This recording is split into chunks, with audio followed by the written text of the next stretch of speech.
Halo Zaman bagus Sobat kan. Posting, kembali lagi di podcast penting. Pada episode kali ini kita akan membahas topik yang sangat relevan di dunia pendidikan tinggi, yaitu Artificial Intelligence atau AI. Nah, bersama kita telah hadir Bapak Teddy Rianto Lumban Gaol, dosen manajemen di satu university ya. Selamat datang Bapak Teddy. Ya, terima kasih Pak Erwin atas undangannya ya. Ya. Sama-sama Pak. Nanti kita akan bahas tentang AI di sini ya. Kita bahas tentang Siap. AI dan bagaimana peran AI di sini di perguruan tinggi terutama Pak. Karena Bapak juga dosen kan. Ini Mm-mm. bagaimana transformasi di pendidikan tinggi. Nah, Pak tadi kita masuk ke segmen pertama dulu nih. Kita akan bahas tentang AI dan transformasi pendidikan tinggi ya. Nah, Bapak tadi kita mulai dari pertanyaan dasar dulu nih. Mengapa AI menjadi isu penting di perguruan tinggi saat ini menurut Pak Teddy? AI ya. Ya, Nah, bagi ini target viewers ini mahasiswa gitu Pak ya. ya, Oke, secara umum mahasiswa dan secara umum. semua bisa lihat. Oke. Jadi sebelum ke sana Pak, izinkan saya menjelaskan sedikit mungkin ya Pak ya Boleh mengenai Pak, AI. silakan Pak. Mungkin ada teman-teman yang Ya. belum terlalu familiar lah. Apa Hmm. sih AI sebenarnya? Ya. Mungkin mereka sudah menggunakan, tapi Hmm. pengertiannya belum tahu. Jadi teman-teman sederhananya AI itu merupakan aplikasi atau software yang meniru apa yang manusia bisa. Jadi kemampuan manusia yang seperti contohnya berpikir, berbicara natural, melihat seperti itu. Nah, AI itu dirancang mimicking lah, mencoba meniru apa yang kita bisa lakukan. Nah, dan kita bisa memanfaatkan untuk berbagai hal seperti itu. Oke. Nah, kalau pertanyaan Pak Erwin tadi terkait isu AI dan kenapa jadi penting di perguruan tinggi Hmm. gitu ya. Nah, ini menurut pendapat saya nih, Pak. Ya, oke. Jadi, POV-nya Pak tadi gimana tuh? uh, jadi kalau kita ngomongin AI itu kan itu tools ya, Hmm. sama alat gitu ya, alat sama kayak alat-alat yang kita gunakan sebelum-sebelumnya lah pada masa perkembangan dari industrialisasi, kemudian masuk ke digitalisasi, sekarang ke AI gitu ya. Nah itu Hmm. kan semua teknologi tuh Pak. Hmm. Nah teknologi itu kalau kita lihat sejarah gitu ya, sejarahnya teknologi itu um, kalau ada orang yang menguasai teknologi tersebut, nah dia jadi yang mendapatkan banyak manfaatnya gitu. Hmm. Kayak menguasai sumber daya yang ada Oke. karena teknologi itu. Nah Hmm. kalau kita tarik lagi, nah mungkin bisa terjadi itu uh, ketimpangan lah. Hmm. Nah, bisa jadinya gitu ya, Ya. timpangan. Kalau kita lihat sejarah pada masa industrialisasi gitu kan.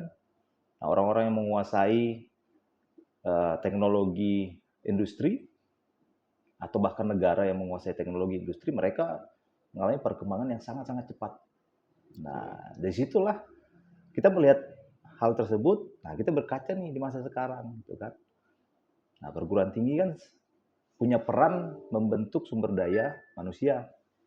Nah, di sini ada teknologi nih yang jelas-jelas di depan mata gitu kan. Nah, teknologi ini tinggal kita dari perguruan tinggi apakah mau melewatkannya atau kita berperan aktif memberikan uh, akses ke sebanyak mungkin orang gitu ya supaya bisa memanfaatkan AI dengan benar dan juga baik gitu ya. Jadi bukan hanya bisa tapi juga tahu cara memanfaatkan dan juga yang paling penting adalah beretika gitu, Baik, beretika. benar, dan beretika. Iya, Oke. gitu. Sehingga nanti AI ini jangan sampai hanya segelintir orang yang menguasai sehingga terjadi ketimpangan lagi. Hmm. Nah, yang tidak menguasai AI ketinggalan gitu kan terjadi Hmm. lagi. Padahal kan kita harapannya ya untuk sama-sama manusia kan Hmm. semuanya mendapatkan manfaatnya. Gitu sih, Pak.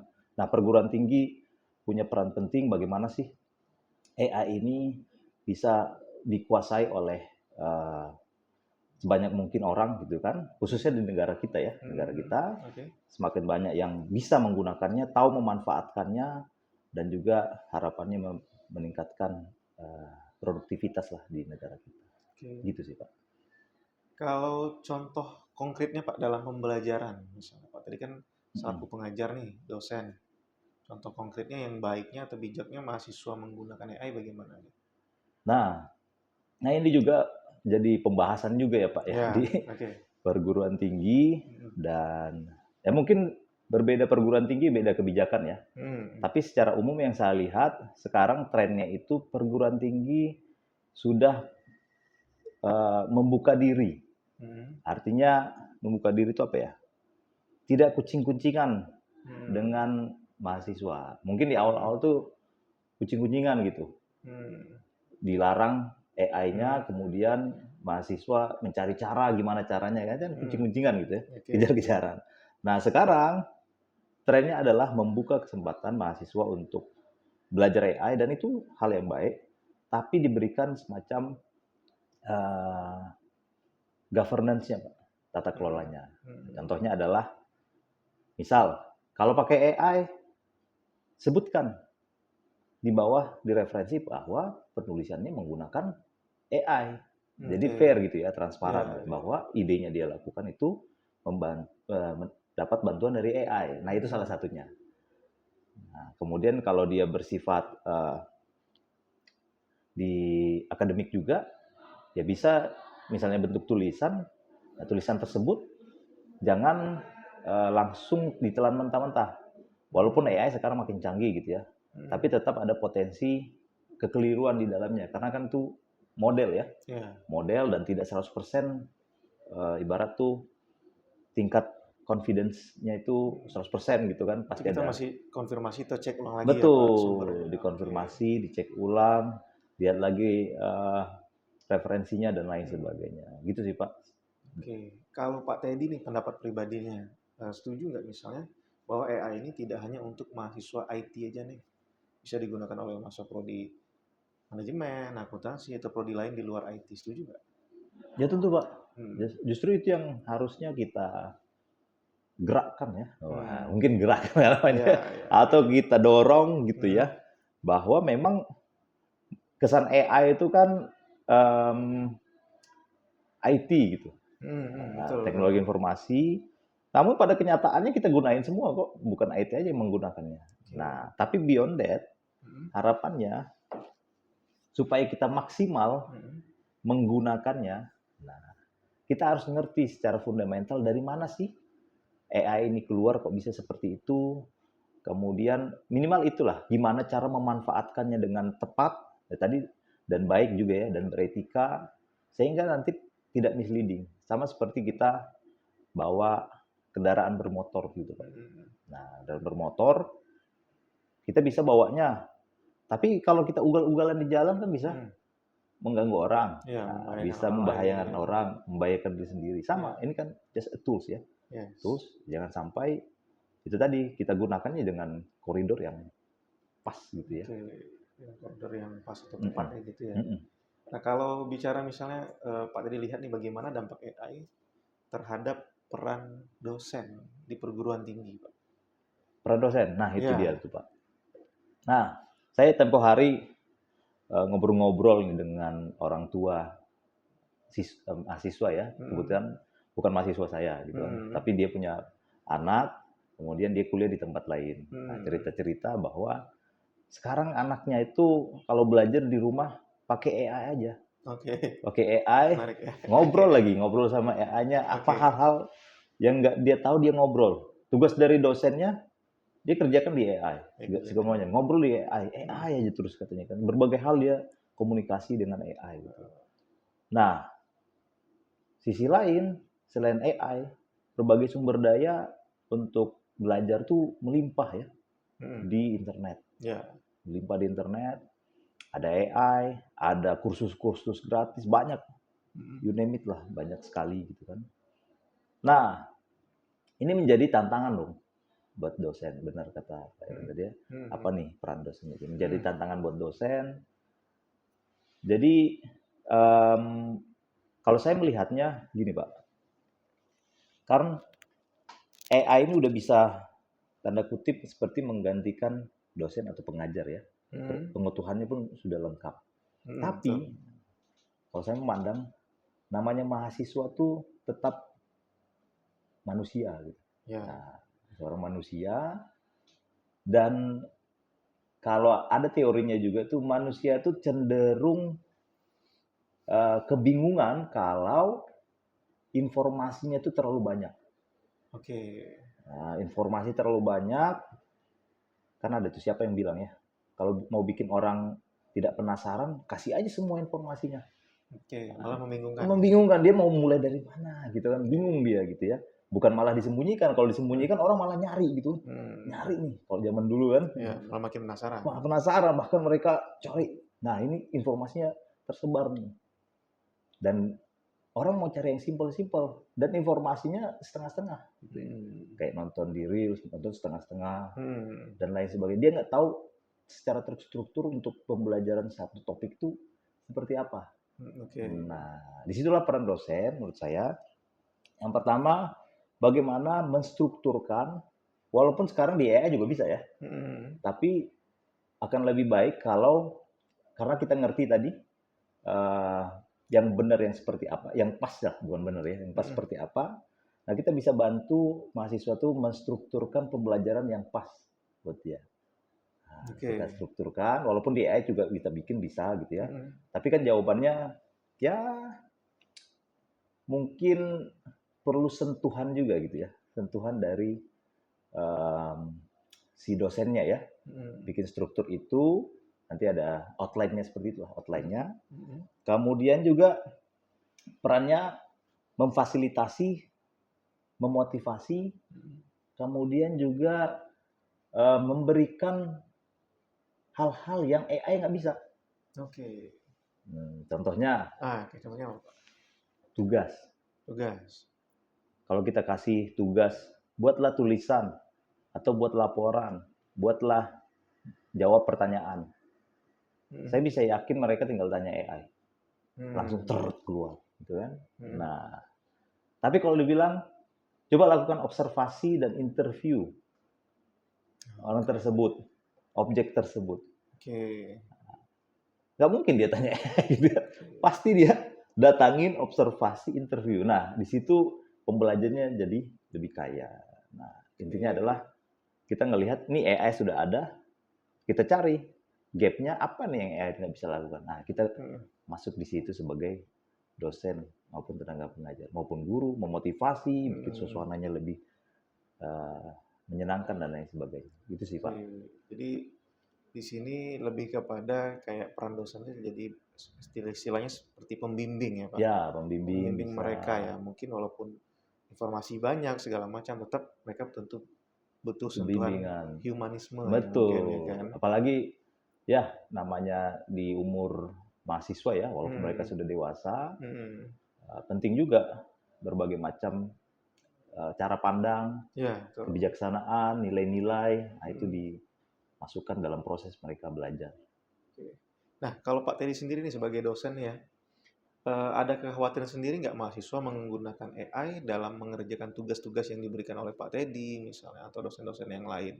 Pak Teddy malah yang tipikalnya orang yang menyarankan, atau yang oke, ini tugasnya jangan menggunakan AI, atau boleh menggunakan AI, atau bagaimana? Kalau dalam memberikan tugas nih, atau cari gap-nya tadi misalnya, atau gimana? Betul, karena kondisinya sudah seperti itu, Pak, saya nggak mau kucing-kucingan sama mahasiswa ya. Jadi transparan aja ya? Iya, ini AI, ini enggak, itu repot gitu.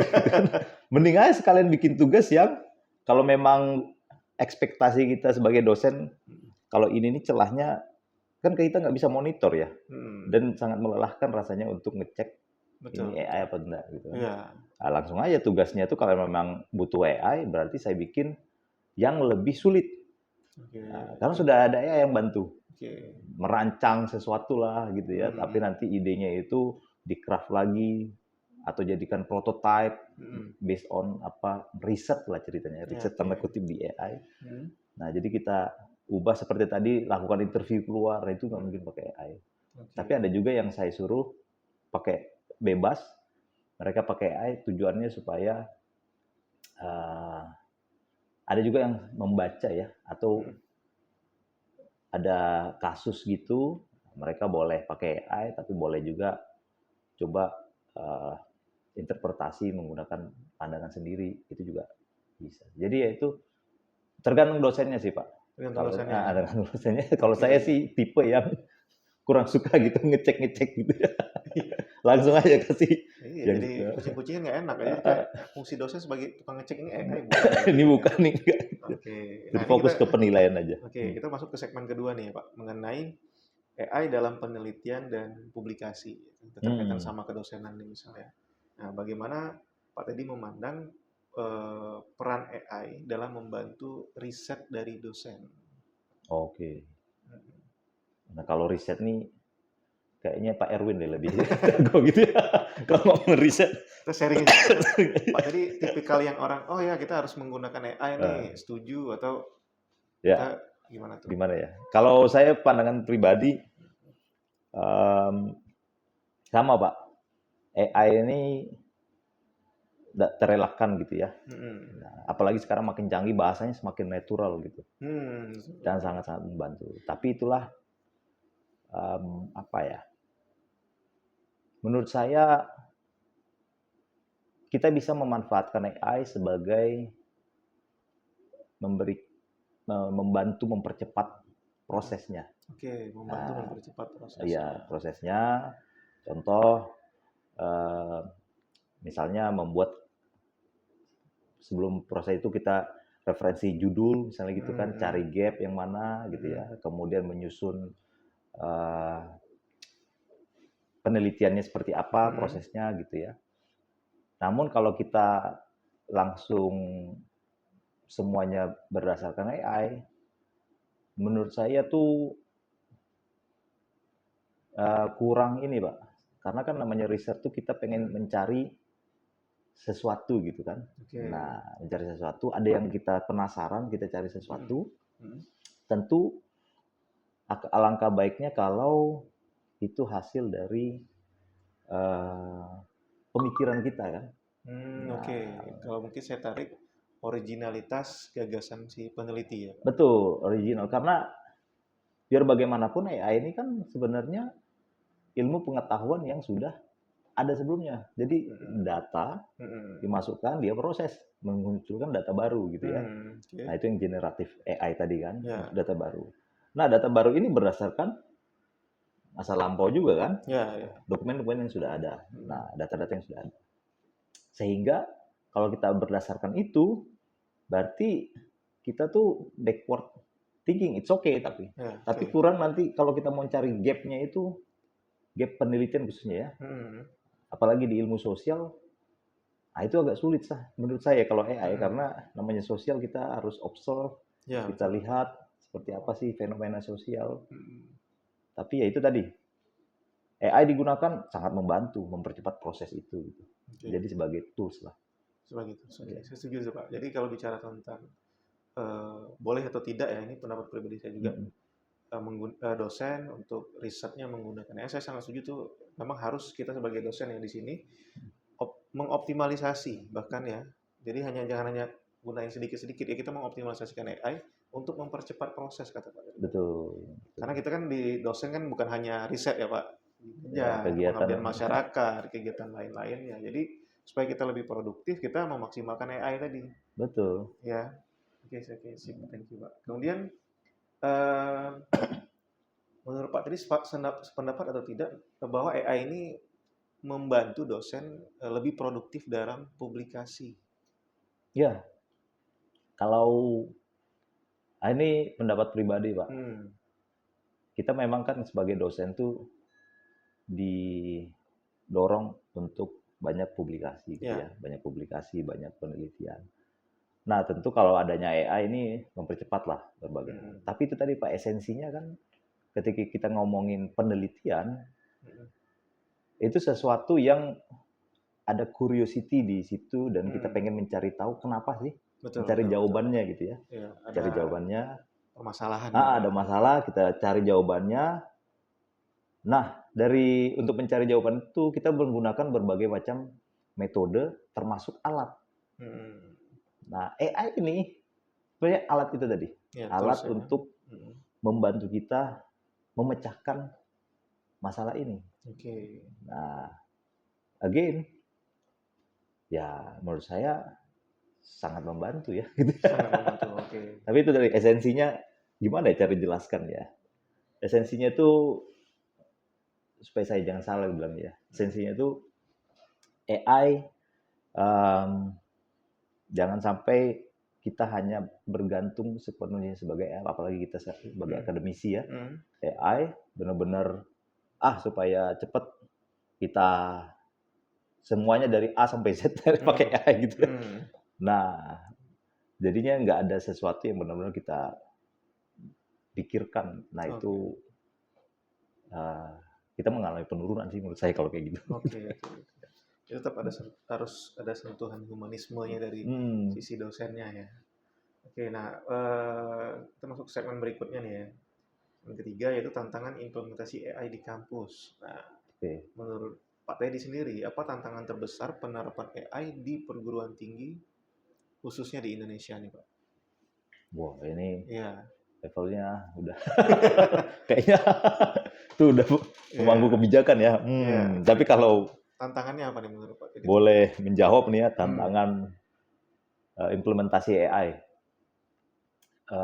Ini masalahnya dalam proses belajar atau dalam operasional atau semuanya gitu Pak? Boleh secara keseluruhan. Secara keseluruhan. Nah, kalau kita mau advance pakai AI ini, jadi segala aspek ya. Misal, dalam kelas, kita pengen tahu tingkat mahasiswa itu konsentrasinya sudah seberapa konsentrasi misalnya persen gitu ya. Kita menggunakan computer vision kayak di China tuh ada tuh di sekolah tuh computer vision. Jadi dilihat dari deteksi wajah si peserta didik gitu ya. Kita lihat konsentrasinya sudah seberapa besar misalnya gitu. Ada monitornya mungkin di kita. Kita lihat wah ini konsentrasinya udah menurun. Mungkin kita bisa kasih hal yang lain gitu ya. Misal itu kan advance-nya. Atau kita lihat dari nilai-nilai mahasiswa, AI langsung pada portal kita tuh langsung di-analyze. Ini potensi-potensi yang mungkin kita perlu tindak lanjuti. Terus langsung ngasih tindak lanjutnya apa. Atau ini kasih tugasnya tuh yang bentuknya kayak gimana. Langsung terintegrasi semua di situ ya. Dalam satu portal itu juga bisa. Jadi implementasinya banyak sih. Tapi yang paling penting itu menurut saya Pak, yang pertama tahap awal adalah kesadaran dulu. Awareness. Ya, kesadaran dulu bahwa ibarat itu menyamakan persepsi ya. Baik itu di perguruan tinggi maupun di masyarakat bahwa ya perguruan tinggi yang ngelit gitu kan. Bahwa AI ini penting untuk kita pelajari. Nah, supaya kita terbuka dulu kan, open mind kita. Nah, bukan hanya menggunakan maksud saya. Jadi harus dipelajari gitu ya. Nah, yang kedua kesadarannya baik itu penggunaan, baik itu tadi etikanya seperti apa, batasannya gimana, asalnya dari mana, itu dulu sadar dulu. Nah kemudian baru kita sesuaikan dengan kebutuhan. Jadi kebutuhannya itu misal yang paling urgent di mana, ibarat tuh identifikasi masalahnya. Karena kan implementasi AI ini tergantung kebutuhan kita ya. Itu kan semacam solusi. Nah masalah kita apa? Nah kita mau pakai AI yang mana nih? Karena macam-macam ya solusinya kan. Kebutuhannya kira-kira itu menjawab nggak pakai AI? Gitu ya. Jangan sampai kita wah kayak apa ya? Karena hype AI udah jor-joran buang-buang gitu kan. Implementasi kan orang yang di dalam belum siap kayak gimana gitu. Jadi harus sesuai kebutuhan juga. Baru yang ketiga kalau kita sudah sesuai kebutuhan, sudah mulai bisa penggunaannya, semua sudah sadar, baik yang senior maupun yang junior segala macam, baru kita lakukan namanya yaitu dari percepatan atau peningkatan pemahaman tentang AI. Bisa kita berikan program-program tertentu dan lain sebagainya. Nah kendalanya itu karena ini kalau khusus di perguruan tinggi menurut saya kendalanya tadi kita masih berjuang di tahap awareness dulu ya, awareness, kemudian juga apa ya, keterbatasan resource juga ya. Mungkin butuh ini juga ya Pak, literasi buat dosen dan mahasiswa. Betul, literasi untuk dosen dan mahasiswa yang lebih apa ya, Karena kesannya tuh kalau ngomongin AI ini kayaknya berat gitu kan. Enaknya make gitu ya. Makainya enak gitu, tapi Ya. dari mana dasarnya, penggunaan yang benar kayak gimana, apakah Ah. kita perlu bisa merancang AI-nya sendiri atau kayak Hmm. gimana pemanfaatannya itu kan butuh belajar ya. Nah itu kadang butuh kesadaran sendiri lah, Ya. kemauan dari diri sendiri kan. Biasanya tuh ada tuh kalau ada masalah sih Pak, baru muncul gitu. Baru mau cari tahu ya. Gitu. Jadi kita boleh tarik garis besarnya tadi itu penting juga literasi digital buat dosen dan mahasiswa ya.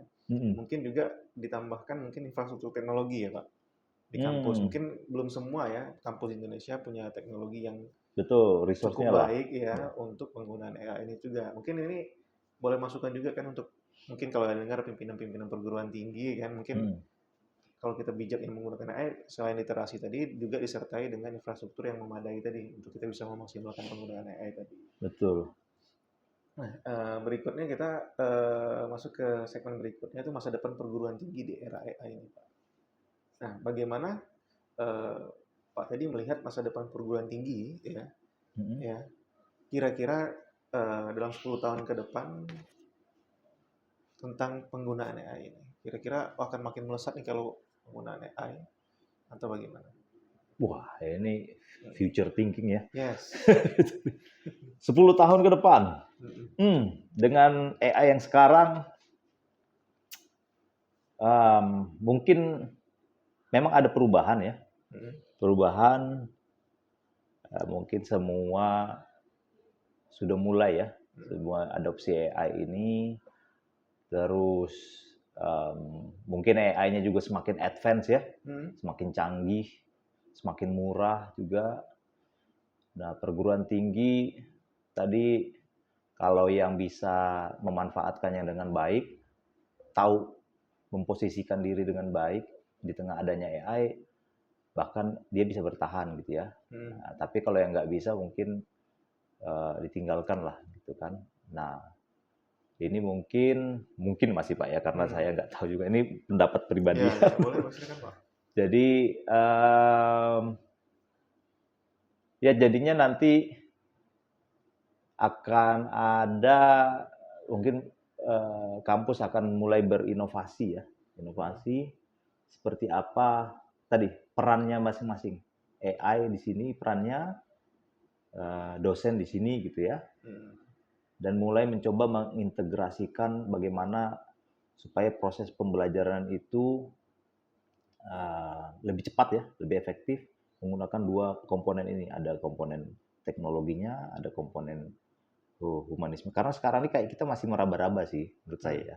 Masih meraba-raba seperti apa sih proporsinya, kita perannya apa, ya gimana itu kayak masih mencoba ya. Mungkin itu jadi ruang juga tuh untuk diteliti ya. Ya, boleh nih. Nah, mungkin ke depannya 10 tahun lagi sudah mulai dapat gambaran nih kita. Kayak gimana yang pas, AI-nya kayak di mana posisinya, dosen di mana, perguruan tinggi mengintegrasikannya tuh framework-nya gimana sih supaya benar-benar menjadi manfaat lah bagi sebanyak orang gitu ya dengan adanya AI. Oke, nah nih terakhir Pak, kita mau tutup nih. Saya minta dari Pak Teddy ya, mungkin Pak Teddy mungkin boleh berikan mungkin pesan untuk pimpinan perguruan tinggi atau sivitas akademika tentang AI ini bagaimana kira-kira. Nah ini berat Ya, nih. sekedar pesan aja ya. Pesan aja ya. Ya. Kalau kepimpinan perguruan tinggi saya yakin beliau-beliau sudah aware lah terkait dengan adanya AI ya.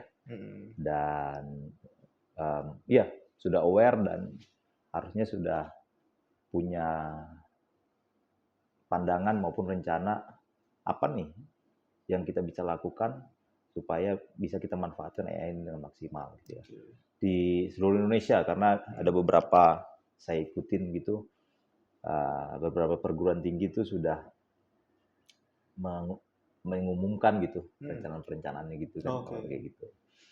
Nah, kemudian untuk sivitas akademika, nah ini khususnya mahasiswa ya. Mahasiswa ya pesan saya ya kita harus sadar teman-teman bahwa AI ini tidak terelakkan Jadi kita jangan sampai sebagai pengguna aja, gitu. Tapi benar-benar sebagai pengguna yang baik dan benar, kemudian sebagai kalau bisa naik level, gitu ya, sebagai pengintegrasi gitu ya, bagaimana AI ini untuk memecahkan masalah-masalah, khususnya masalah-masalah yang ada di sekitar kita. Masalah-masalah sosial, kalau kita di manajemen mungkin masalah-masalah bisnis, masalah-masalah organisasi. Nah, kita cara berpikirnya dulu. Kalau kita ada AI, tapi kita nggak tahu buat apa, itu sama kayak misalnya anak bayi dikasih kalkulator gitu kan. Ada alat canggih di tangan dia, tapi tidak bisa diapa-apain gitu ya. Nah, itu. Jadi, cara berpikirnya juga harus dibenerin gitu ya, dibenerin. Problem solving, hal-hal yang tadinya mungkin sekedar biasa, soft skill itu jadi penting. Creative thinking, nah itu jadi penting karena keberadaan AI ini. Karena teknik testing ini bisa dibantu AI. Nah, itu teman-teman kembangkan creative thinking, kemudian termasuk pemahaman tentang manusia ya, sosial dan lain sebagainya. Jadi pesan saya itu berkesadaran juga, kemudian ya mulai mencari semacam apa ya, mencari hal yang meaningful ya, yang menurut teman-teman itu bermakna gitu. Kenapa sih ini bermakna? Nah, sehingga teman-teman ketika mempelajarinya nanti sangat-sangat menikmatinya ya. Bisa kalau kita mempelajari sesuatu nggak bermakna itu bentar aja pasti boring gitu kan. Nah, itu jadi semangat buat teman-teman semua. Saya mendorong buat teman-teman belajar AI bila perlu ambil sertifikasinya, ambil pelatihan-pelatihannya, kampus juga kasih solusi-solusi, ikut lomba-lomba dan lain sebagainya itu untuk meningkatkan kemampuan teman-teman. Saya kira itu sih pesan buat teman-teman mahasiswa, Pak. Ya, terima kasih banyak Pak Teddy atas diskusi yang sangat mencerahkan ya kali ini. Ini semoga ini bisa bermanfaat ya bagi perguruan tinggi terutama, kemudian sivitas akademika juga. Oke, Sobat Posting, demikian episode kita hari ini. Sampai jumpa di podcast penting berikutnya. Terima kasih.